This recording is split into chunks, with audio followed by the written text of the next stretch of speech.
Welcome back to Country Conversations. My name is Joey, and as always, I'm joined by... Hey man, it's Chris over here tonight. What's going on tonight, Joey? Man, not a whole lot. It's Friday, got off work, mowed the lawn, had dinner with the family. It's been a chaotic week, but a good ending to the week. What about you, man? That's awesome, man. Well, we were just hanging out, but it looks like I just won a Luke Combs giveaway from our buddy Zach, and I'm pretty jacked up about that. It looks like it's a poster from one of Luke's stadium tours. So I saw that, dude. That's awesome. Excited. Heck yeah. And those of you that may not know what he's talking about, Zach was our guest on our podcast 2 episodes ago, roughly. Two episodes ago, where we talked about Luke Combs' sophomore album. And we kind of talked about what Zach does. He has a group on Facebook where it's like strictly focused on doing giveaways of Luke Combs merchandise. And it's like totally at random too. But I'm calling rigged because Zach was a special guest on the show, so he feels like he had to suck up to you or something. I don't know. No, hey, I'm just kidding.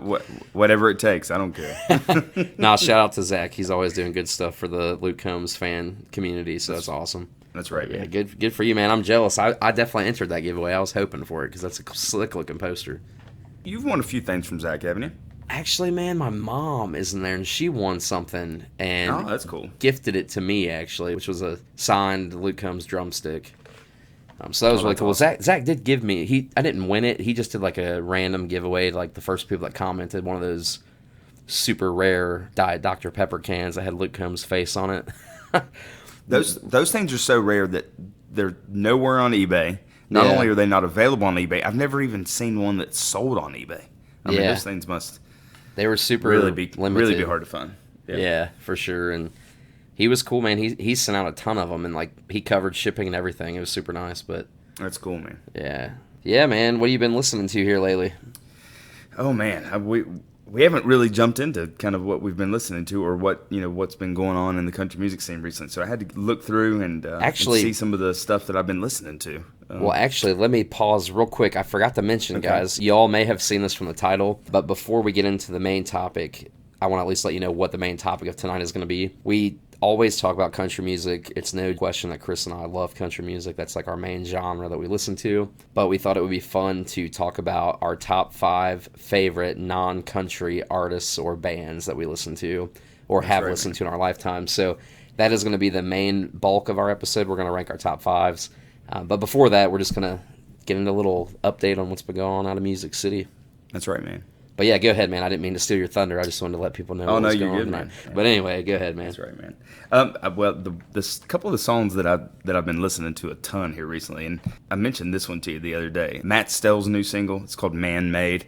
Yeah, Matt's. He's had 2 or 3 hits recently, or in the last couple of years. But he's not like a big name or a big star, and he's just got a smooth kind of, almost like a Vince Gill kind of voice, and that's a good song that I've been listening to. I've been listening to Gabby Barrett's new single "Pick Me Up" for whatever reason. I'm digging that one.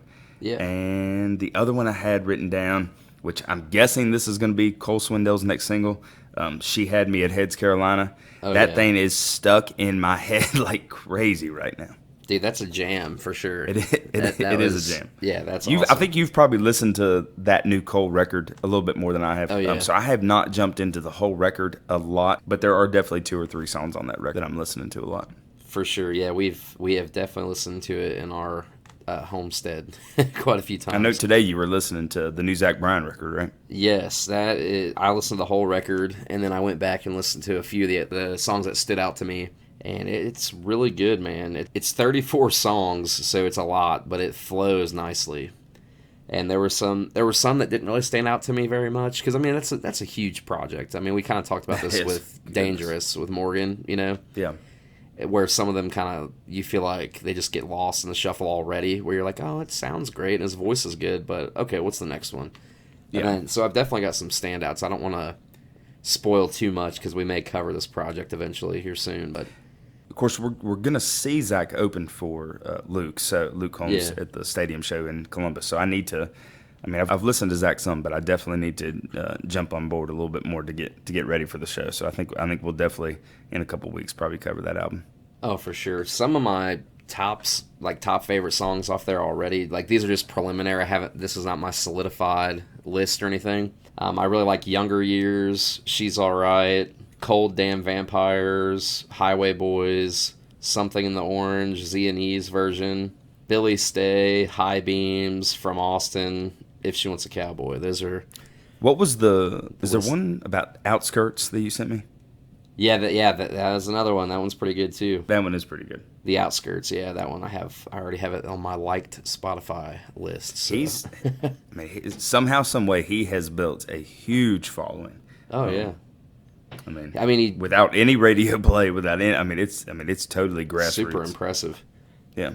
On Spotify alone, he's got 4.7 million monthly listeners already. That's crazy. Because even somebody like Tyler Childers, he was kind of introduced to the country music world by Sturgill Simpson. So he kind of had like a champion of the independent country music scene kind of, introduce him. Zach, I guess just YouTube and critics, and it's just crazy, man. I remember when he went on Grady's YouTube channel a couple years ago, and it was like he was first putting out music. Yeah, do you I don't remember know if I ever saw that clip, all of it or not. Yeah, they did like a remote interview. It was like 2019, I want to say, maybe 2020. I can't remember exactly, but that's wild, man. Yeah, they did a remote interview, and yeah, they just talked about what Zach had up his sleeve at the time, and it's crazy to remember that to where Zach is now. I'm like, holy cow, dude is just taking off.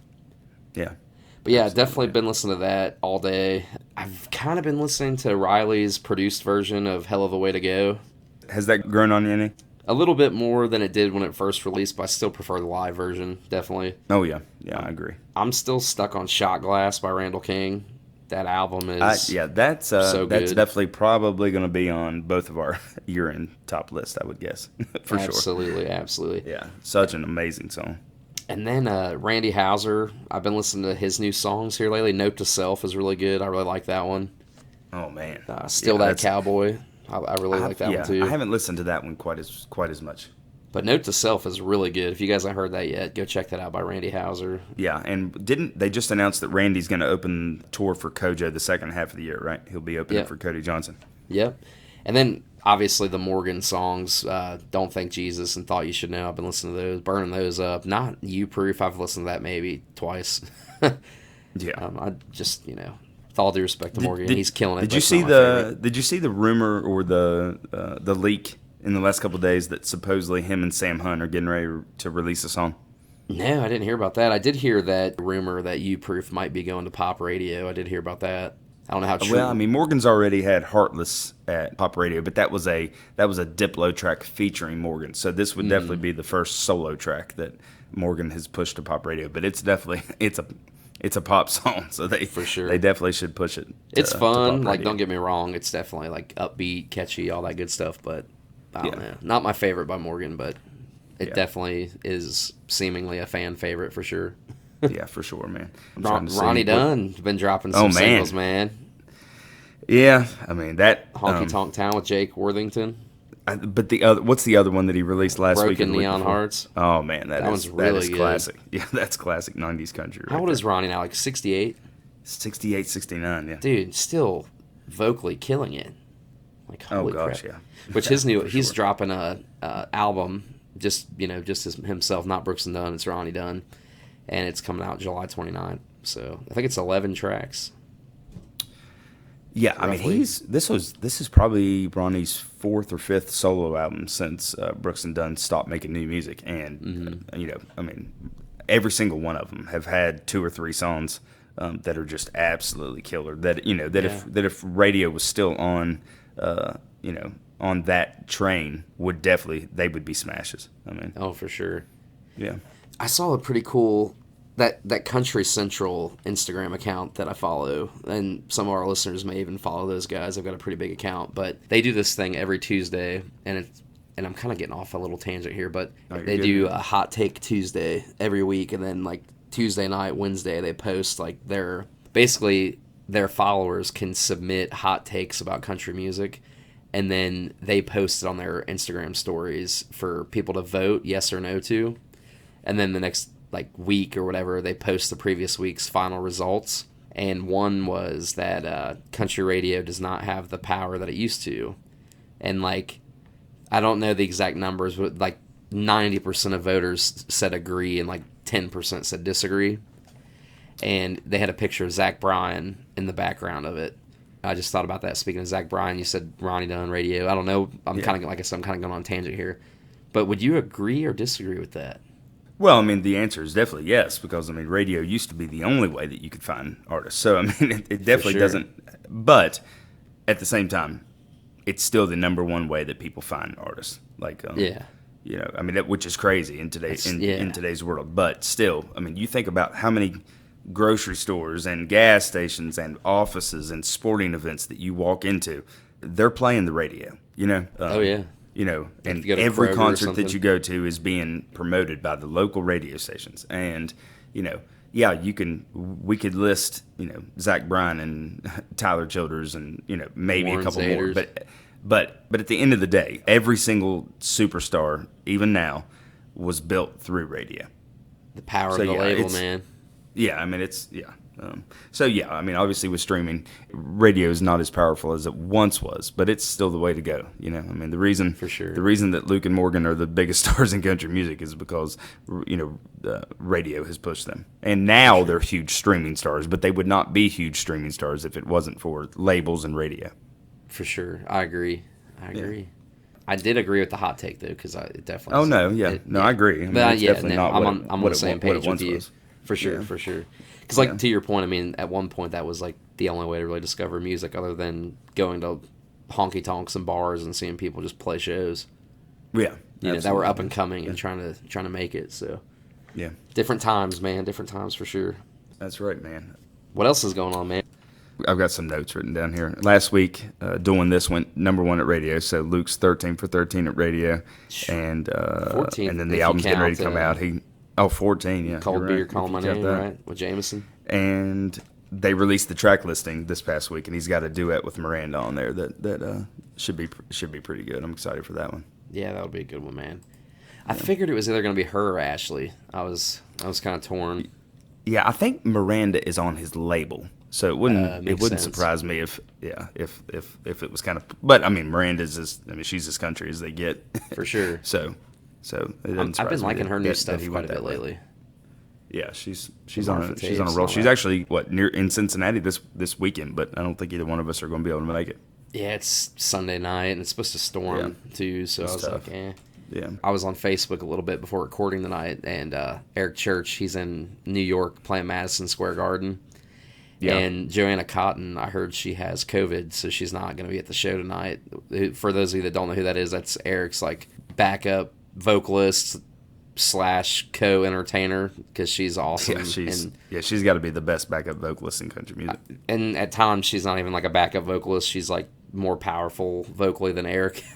And she's, for sure. I mean, Eric Church fans love her. I mean, she definitely steals the show at times, and she's a phenomenal vocalist in her own right. So we wish her well, but she's not going to be there. So I saw that Ashley McBride posted a picture of her and Eric together, and it was like, I forget what it said, but it was like, guess what's happening tonight, or something to that effect, like teasing that she's going to be at Madison Square Garden. Yeah, well, so people just posted pictures, so she's definitely there. Okay, yeah, because it's we're recording this Friday night. It's 10 o'clock Eastern Standard Time right now, so that I'm sure she probably has already came out. So yeah, that's awesome. I don't really want to get into detail on this. I just want to mention it because I'm sure we'll cover it probably in a couple weeks. But the big news out of Nashville in the last couple weeks was Naomi Judd dying, and we just want to send our condolences out for that. We'll probably do a Judd / Winona episode. Maybe sometime later in the summer, because Winona is definitely one of my favorite country voices of all time, and it's definitely been a hard week for the country music community there in Nashville. Yeah, absolutely, man. That was tragic. That was so unexpected news, and the day before they were to be inducted into the Hall of Fame and everything. That's just got to be so hard on the family and their friends and stuff. Yeah, absolutely. So definitely sending our condolences out to everybody, and wish Winona and the family the best for sure. Which I do love that she's going to honor her mom and still do the tour, the farewell tour or whatever for the Judds. Oh yeah, man, it's gonna be something else with the special guests that she announced this week. Yeah, that's huge, and I think that was probably a very difficult decision for her to make, and definitely just wishing her the best. So yeah, absolutely, man. You got anything else? I've got nothing. I'm just ready for new music's came out. There's more new music. It seems like there's always new music coming out, like always something new coming out. So I'm just excited to see what else we get this year. Obviously, the Luke Combs headed record. in the summer, it's gonna be a good one. Yeah, oh for sure, man. The Luke Combs record, obviously, definitely looking forward to that. Can't wait to see what all those unreleased songs sound like, and maybe when we might get a deluxe or part 2 with all those other hidden gems. But that's right, man. Oh, we forgot to mention the Country Music Hall of Fame next class was announced, and Mr. Keith Whitley was included finally. Yes, holy cow! Super happy about that when I heard that news. Yeah, absolutely, man. Whitley, I mean, we've talked about Whitley on the show before. We have a whole episode from a ways back when we covered Keith Whitley. So if you guys want to check that out, scroll back probably 20 episodes and you'll find it. But yeah, we both love Whitley, and definitely the right move there by the Hall for sure. Yep, I agree, man. Jerry Lee Lewis as well, so that's awesome. Yep. And then Joe Galante. So yeah, that's huge. He's been a powerful executive in Nashville for like 40 years. So he's ran a bunch of the labels, and he's had his hands in just about everything. Good induction class for sure. That's right, man. All right, man. So this is where we're going to get into our top 5 non-country artists or bands. This is going to be interesting, man. I'm pumped for this. This is going to definitely be interesting. And again, to those of you that may cast judgment on us for any of these choices, please don't, because it's a very rarity that I listen to anything other than country music. I like to have a diverse catalog, though. Don't get me wrong. I definitely like listen to other genres, too, but it's such a small percentage of the time because, I don't know, we're both just huge country music fans.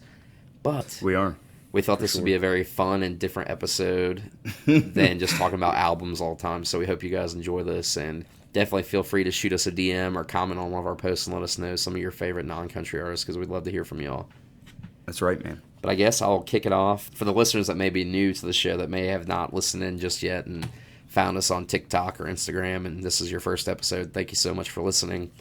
And the way that we do our rankings, we start with 5 and go all the way to 1.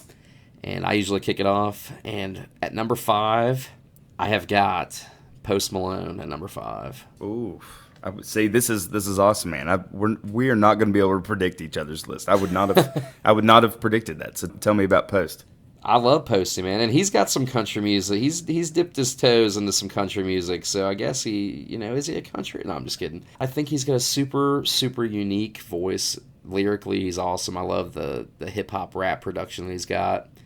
Obviously, Beer Bongs and Bentleys was a huge record for him. That's one of my favorites by him. That's probably my favorite project that he's put out.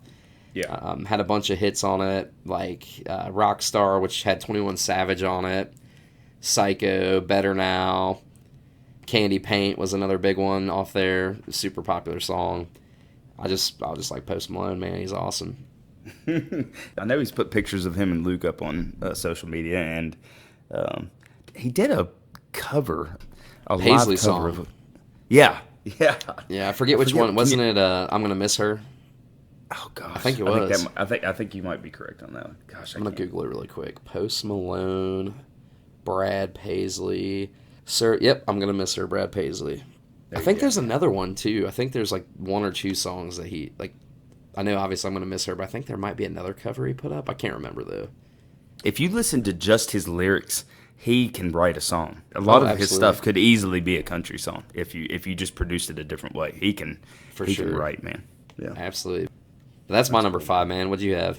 There you go. Okay, so oh man, I'm so old. I am so freaking old. But that's okay. So two of the acts that I have in the top 5, if they were making music right now, they would be country acts, but they were not country acts whenever they were making music. So I went ahead and put them on the list because I love them and I've listened to them my whole life. So number 5, I have what I consider to be the greatest American band of all time, the Eagles.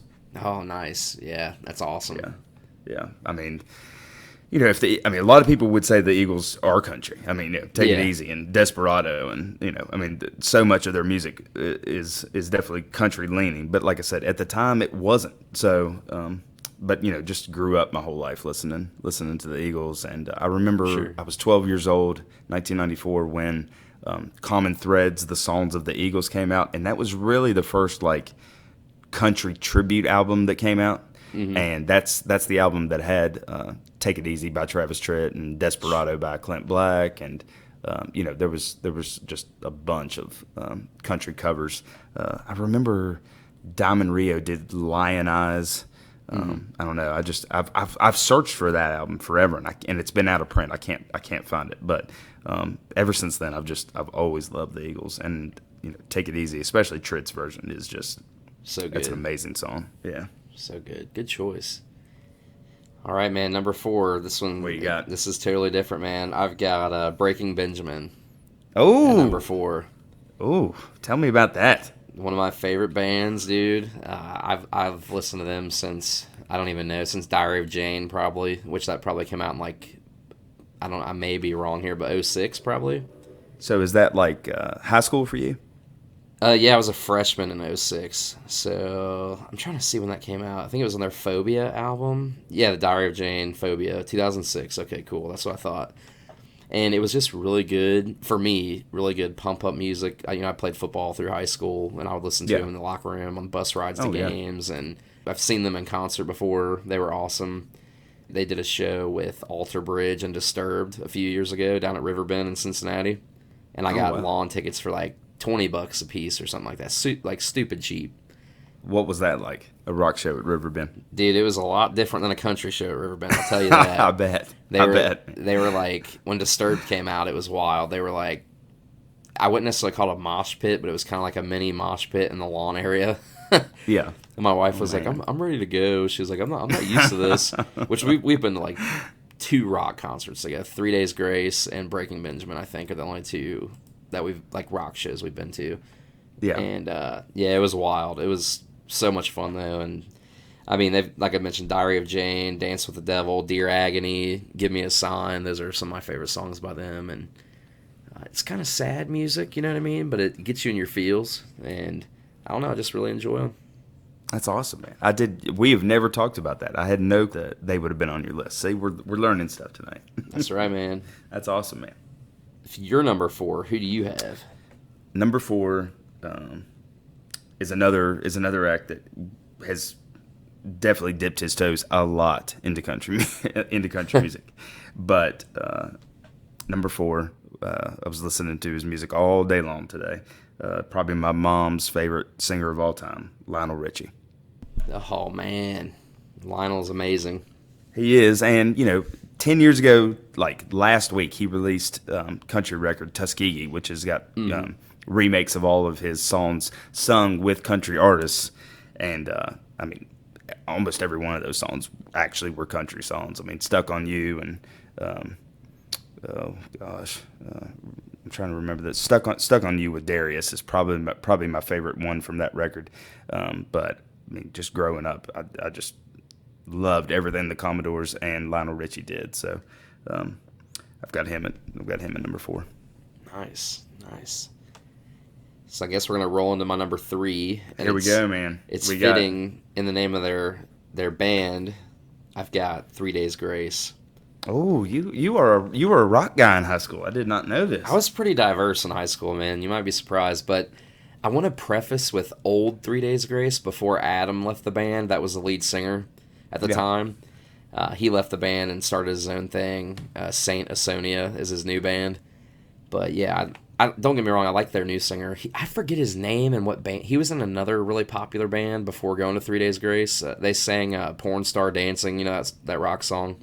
Yeah. Like, porn star dancing. I forget his name though, and what I don't even remember what the band that sang that was, but kind of similar to Breaking Benjamin, man. I've always listened to 3 Days Grace. Oh, it was My Darkest Days. That was the band that the lead singer was in before 3 Days Grace when Adam, the old lead singer, left the band.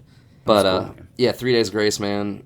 Very similar thing. I've listened to them for so long. That's cool, man. Really love their 1X album. That's probably, I would say, to date, their most popular project, which came out in 2006, 2006. It's got Animal Have Become, Never Too Late, Riot, Let It Die, Over and Over, Gone Forever, 1X, so many good smashes. So, and I've seen them live too, but it was with the new lead singer. It wasn't with Adam, the old singer. It was the new guy, but he put on a heck of a show, and it was a great time. Did you see that? You saw that at Riverbend too? No, it was a smaller venue it's called Riley, Ohio. It's close to Oxford, where Miami University is. Yeah. It was at like a little tavern type place, but they had like a lawn out behind the tavern. It was like the only time I've ever been there for a show. I've been there to like meet friends and have drinks and stuff, but I've never been there for a show, but that was the only time. And it was really weird because the lawn seats where we were at, it was like you were on a big hill. It was the weirdest venue I've ever been to, but it was such a good time. They put on a heck of a show. But yeah, man, that was my number 3. What did you have at 3? Well, first, I have seen the Eagles multiple times in concert, but I've never seen Lionel Richie, so he's definitely on my bucket list.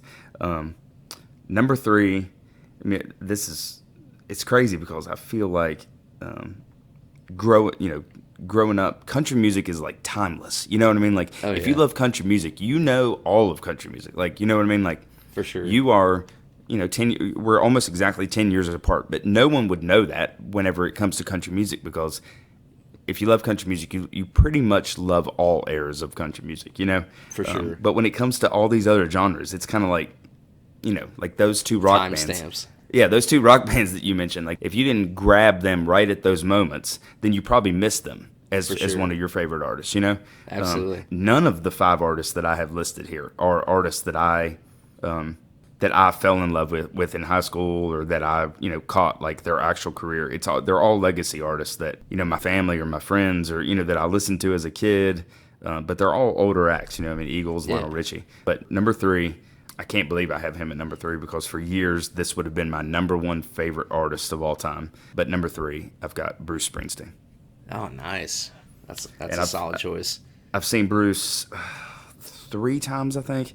Oh, wow. I saw him right after 9/11 in Pittsburgh with my buddy Chris, Chris.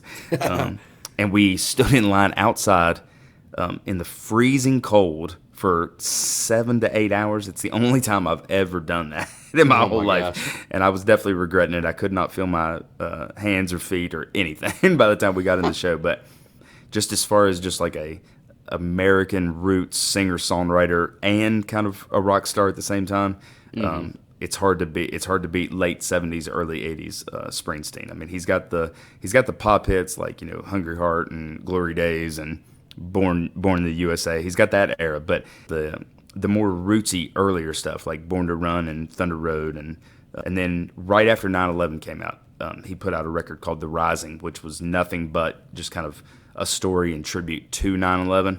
And I was 20. What was I? I was 19 when 9/11 happened.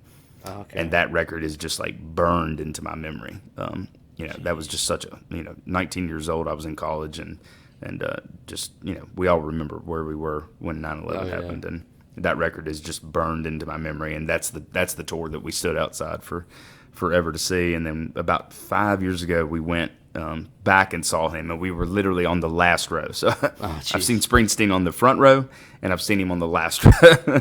That's awesome, man. I bet that was an experience for sure. It was for sure. And with Eric's huge, probably his biggest song of all time, Eric Church, Springsteen. Springsteen definitely has influenced the singer-songwriters in the country world. Oh yeah. But he never really dipped his toe, fully into country. But he definitely has those influences. Absolutely, man. I agree. That's awesome. So this is where things get switched up for me a little bit. Oh, I think I'm curious. I'm really, really curious.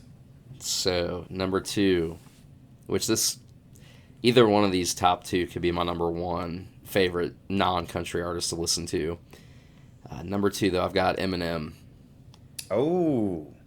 Because Eminem, probably the best lyricist of all time, in my opinion. I mean, fire, man. Just amazing how he can put a song together with emotion, meaning, tell a story with very clever metaphors and analogies. And I mean, some of my favorites by Eminem, you've got obviously Lose Yourself is a hit. Everybody loves that song. Absolutely. Till I Collapse, Rap God, Stand, Sing for the Moment, Talking to Myself, 25 to Life, the whole Kamikaze record. I love the Recovery album too. And Eminem, man, how could you not? I mean, the way that Eminem just puts everything into every word that he raps, and the amount of words that he can cram into a song is insane. I mean, Oh, dude, he is. and he I mean, raps it's so so fast. intense. Yeah, so Like fast and you feel intense. the emotion. I mean, it's just when an artist can do that, I just appreciate that so much. So, Have you ever been able to see Eminem? dude, I haven't. I would love to. I never got the chance to. My mom did back in like I don't know the early 2000s when he did the Up in Smoke tour. I think it was like Did she It really? was like Snoop Oh Dogg, man, Eminem, and somebody else. I've never got to see him either. Yeah, I would love to if he ever goes on another tour. I think like like in the past, I don't know, five. I'm guessing here, so don't hold me to this, but I think the last 5 or 10 years he's only done like really big, like one-off international type shows. You know what I mean? Yeah, He hasn't done like a. I know he's full, done like Coachella and that kind of stuff. Yeah, But that's big, that's California. So just I like mean, big festival type stuff and like some yeah, international overseas stuff is all that I've really been able to find that he's done. So I'll he's tell you what, he's been through the ringer in his personal life too. So I mean, oh yeah, he's definitely lived the stories that he raps about. absolutely, man. And I think that's what is so fantastic about what he does is it almost seems like it's like a therapy for him. You know what I mean? Like he just goes in and spits off about what he's been through in his life and everything, and it works, for him. And I don't think there's ever been anyone in rap music like him. So I mean, Eminem started whenever, he was competing against Britney Spears and Backstreet Boys and all these little, pop bubblegum acts. And then there was Eminem on TRL, rapping about just crazy stuff. And bizarre stuff and we can't even mention on the yeah, podcast. and it worked somehow. Like he fit right Yeah. in. He was as popular or bigger than any of those acts. I mean, and he's been able to stay huge throughout, I mean, Oh, dude. I throughout mean, the whole time, really. his whole career. I mean, the Slim Shady LP came out in '99, and then the Marshall Mathers LP came out in 2000, and we're in 2022, and the guy still has on Spotify alone over 51 million monthly listeners, Good Lord, dude. which is insane. You know what I mean? I mean, he definitely had a That's period wild. where he fell off. You know what I mean? There was a couple. What was it? Relapse, I think, or on? No, it wasn't Encore. I think it was Relapse, where people were like, "Oh, this is not very good." I could be. He even raps about it on the Recovery album, where he went through like a drought or something, had writer's block, and it just wasn't his best work. I can't remember those, so I don't want to say for sure, Yeah. but still, I mean, there's still, even off the record that people gave hate to, you could probably still find a ton of hits and smashes off there. Oh, for sure. Yeah. But yeah, man, that was my number 2. What do you have? Okay, let's see. I've got like 6 different versions of this list written down because I just didn't know which order to put them in. But it's funny because before we started to record, you because I am older, you were like, oh yeah, you're gonna have Michael Jackson and Prince and the '80s icons and Right, those that's what I was thinking. That's what I grew up on. I mean, like For sure. whenever I was a kid and I was sitting with my boombox with my cousin, what What's we a were boombox? listening to was What's obviously Garth and George and Reba and the Brooks and Dunn and the giants of the early 90s in country. But we were also listening to Madonna and Michael Jackson and Prince and, Springsteen and all that stuff. And my number one favorite 80s act of all time, I've seen this guy 6 or 7 times in concert.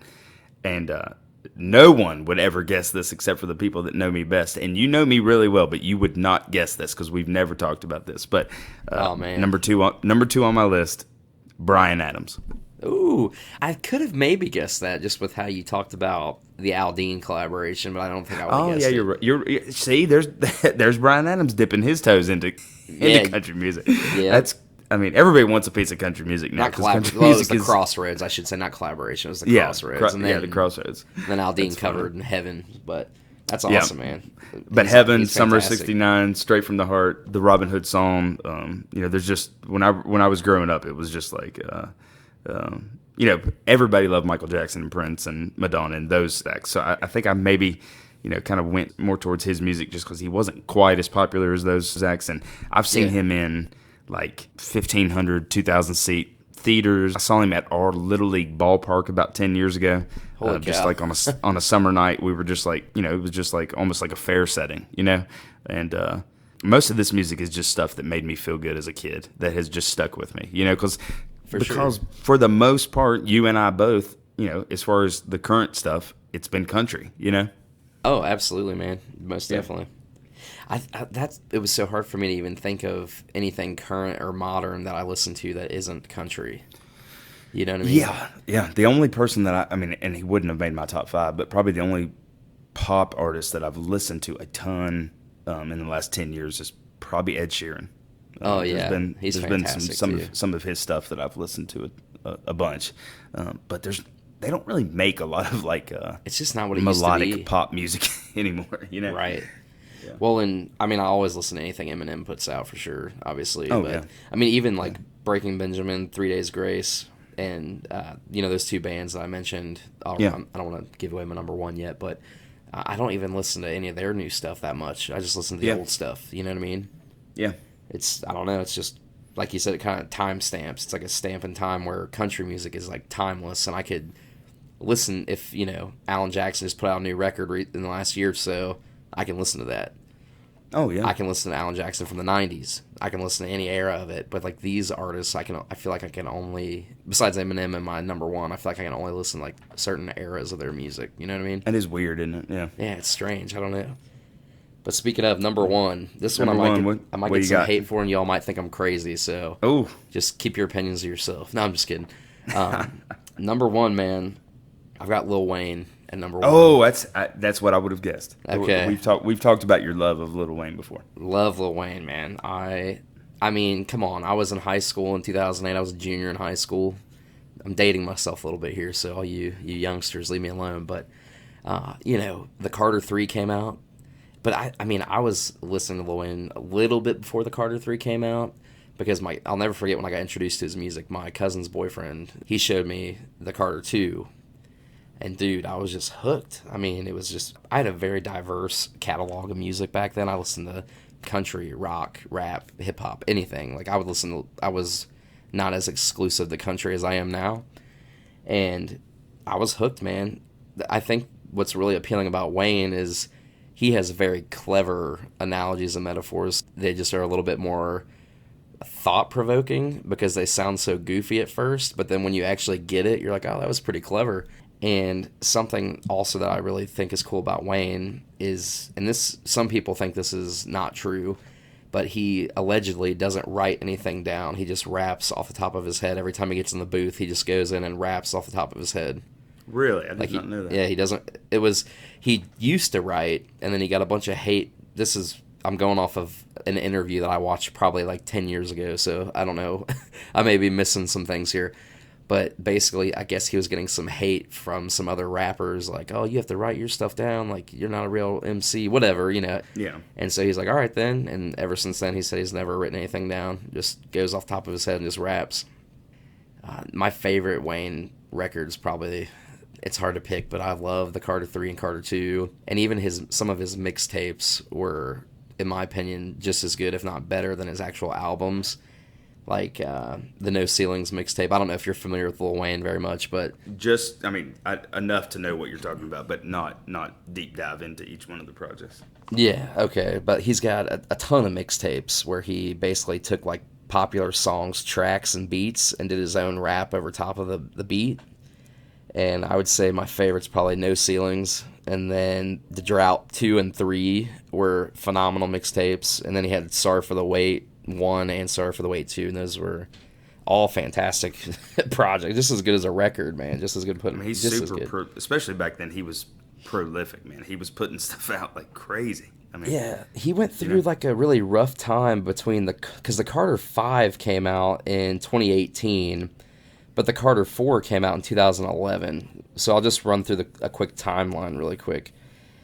He put out the Carter in 2004, the Carter 2 in 2005, the Carter 3 in 2008, the Carter 4 in 2011, and the Carter 5 didn't come out until 2018, and there was some like legalities behind that. I don't remember the facts or anything. I'm just kind of, again, going off memory here, so nobody hold me to this, but he went through like this thing where him and Birdman had this like beef or something where they had like a record company and Birdman owned the music and wouldn't put it out without X, Y, and Z happening or something like that. And it basically delayed the project. And it's a bummer because that was 7 years of not putting out. I mean, he put out I'm Not a Human Being, but it just didn't have the same effect as the Carter albums did. And it's just crazy because, like you mentioned, before all that happened, he was just so prolific. And, I mean, I know a ton of country fans that listen to like old Wayne, you know. And, Oh yeah. And it's just unfortunate that happened because I feel like there's a whole generation of younger folks that missed out on the peak of his career and what could have been, you know, just as good if that hadn't been stalled. But I mean, he's still killing it. He's got, let's see, I'm interested, 28 million monthly listeners on Spotify. That's crazy, dude. A little over 28 million. So I mean, it's not like he's doing bad or anything like that. But No. you know, it's just interesting to think what could have happened if he would have put that out when it was supposed to come out. But that's a whole other tangent. But that's my number one. Do you remember what got you hooked on him? I mean, kind of like I said, my introduction. I don't even remember the song, man. It was something. I think it was Hustler Music off the Carter 2, maybe. I can't remember, but just the way that he rapped, it was so smooth and just flowed so well, and the beats that he used were just like good feeling. I mean, he dabbled into some auto tune since then, obviously, and which that's cool. It worked or whatever, but yeah, just again, I really just enjoyed the metaphors and lyrics that he used too. Because again, well, go ahead. He shows up at like almost every NBA game. Yeah, and he got in a big fight with Mark Cuban from the Dallas Mavericks this past week. Did you see that? I didn't see that. What? Like a physical altercation? Well, they like a little bit, but it's mostly been like on Twitter and social media and stuff. You know? What? I mean, What happened? You gotta go look it up. Check that out. That's wild. Yeah, you gotta check it out, man. Holy cow! But yeah, I mean, definitely the Carter 3. That's what kind of solidified my fandom because that was a smash. Did you listen to that record at all, or you know? Yeah, I did. I haven't listened to it in a long time, but I definitely, and you know, that was broke a ton of records near the peak. I mean, everybody was listening to that. Like everybody. I mean, everybody. It was.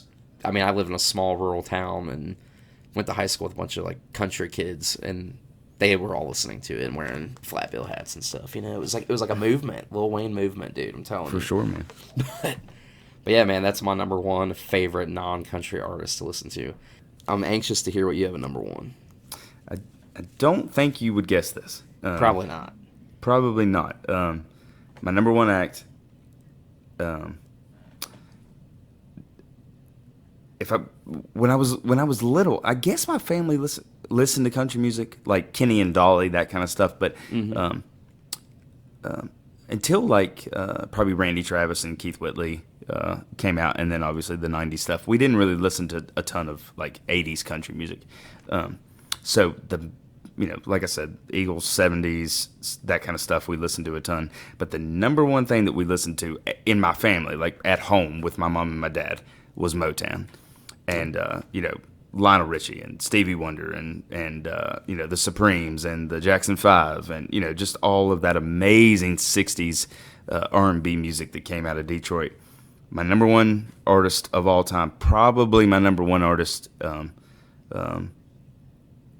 it's probably been, for 20, 25 years, number one artist, number one group of all time. They have my favorite song of all time, The Temptations. Ooh, nice. We went. There's a Broadway show right now called Ain't Too Proud, and Lindsay and I went to New York City to see it on Broadway 2 weeks after it opened. We took a bus tour to New York City, and she had never been to New York, and I had only been to New York one time, and so we got to see the Broadway show. We actually went to Cincinnati.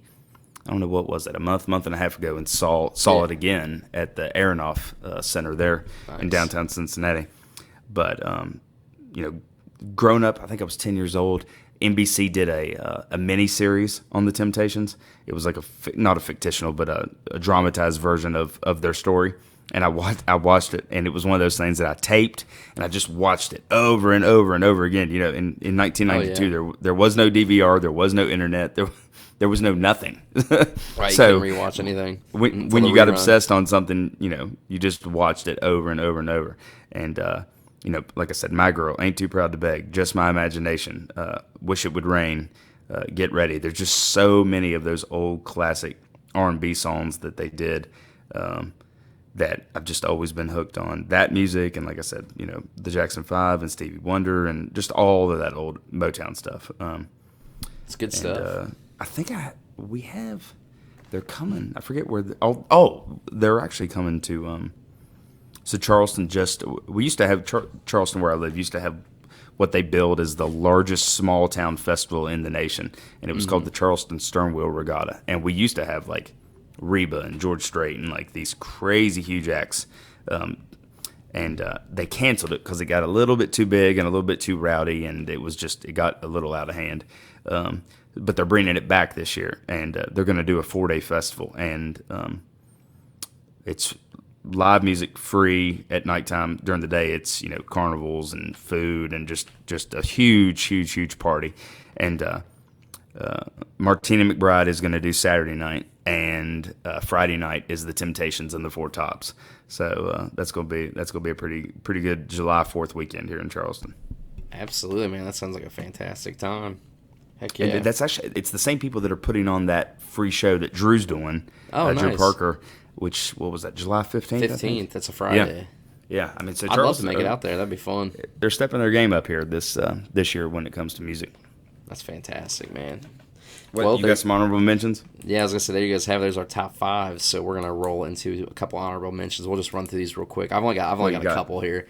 I've got, this is another kind of, I might get some hate for this, but another band that I listened to during my high school years and such. 3 Doors Down. I listened to them quite a bit. Now you're talking my kind of jam. I loved 3 Doors Down. Oh, my God. Ton of hits. I mean, so many to list. I won't even go through them, but I love 3 Doors Down. And then I've also got Charlie Puth written down. Oh, he's good. Phenomenal vocalist. Man. I think the way he creates music is super unique. But I just had 2 honorables. Those are my 2 honorable mentions. That's cool, man. The other honorable mentions I have are from the 80s, too, except for one act. I loved Billy Joel when I was growing up, and Queen and Journey, which are kind of like those arena rock. For sure. Anthem that everybody loves. Queen and Journey. Yeah, that's right, man. And then the other one I had, and this was an act that came out when I was a kid and that I saw in Charleston and loved them when they first came out, was Boyz II Men. Oh, nice. You've seen them, right? Have you seen them? I have seen them a couple times, and they're coming to Charleston in September, and I'll probably get tickets and go see them again. That's awesome, man. Well, guys, that was it. Top 5 favorite non-country artists. So there you have it, and a couple honorable mentions for you. But, that's it. We didn't really talk about it, but we did go see Garth Brooks together last weekend. I meant to mention that earlier in the show. Man. But what a show, dude. Over 80,000 people in Cincinnati at the Bengals Stadium. That was freaking incredible. Storms, it was crazy. I was getting rained on. I was sitting in my seat just getting rained on. Didn't even care. I was like, and Garth wasn't even out. The opener wasn't even out yet. But I was like, I'm out here. There's no more lightning. The show must go on. Get your butt out here, Garth Brooks. Let's go. But yeah, that was put on a heck of a show. He is amazing live still. And we were there for from the start of the show, like 2 hours, and we bailed to beat traffic. And you said he played like 45 minutes after we left. Yeah, which he is played insane. Friends in Low Places in the dance, and then I thought he was kept done. playing for like he and played Trisha like 10 came more out songs. too. Trisha Yearwood came out too. I thought he was after the dance. I was like, oh, he's about to wrap it up. Let's bail, beat traffic, But it's a heck of a show. But I did just want to mention that real quick before we signed off tonight because that was an awesome, epic memory. So, but yeah, thank you guys so much for tuning in. If you made it this far, this is one of our longer ones, man. We're like before edits. I'm obviously gonna have to do some editing here, but we're at like 58 minutes. Hey man, we love music. That's it. We love music. So if you guys stayed this journey with us for this whole almost hour, we appreciate that. And thanks so much for tuning in. If you wouldn't mind, drop a review on Apple Podcasts or even leave us a rating on Spotify. That helps out so much, and we would totally appreciate that if you're enjoying the show. And if you wouldn't mind, check us out on social media. Just search @Country Convos. You can find us everywhere: Instagram, TikTok, Facebook, all that good stuff. But that's all I've got, man. You got anything else? I think we're good, man. All right, man. Thank you guys again so much for tuning in. We appreciate that. Until next time, keep it country and take care of each other.